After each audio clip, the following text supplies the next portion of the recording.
that you don't want.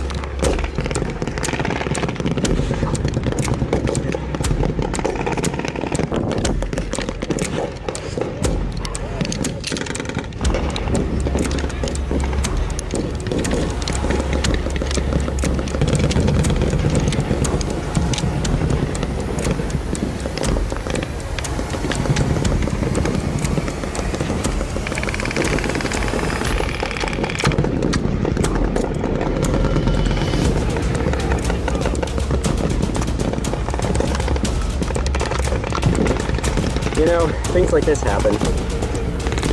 They're annoying, but hey, just stay focused, work through it. Stay calm, get it figured out.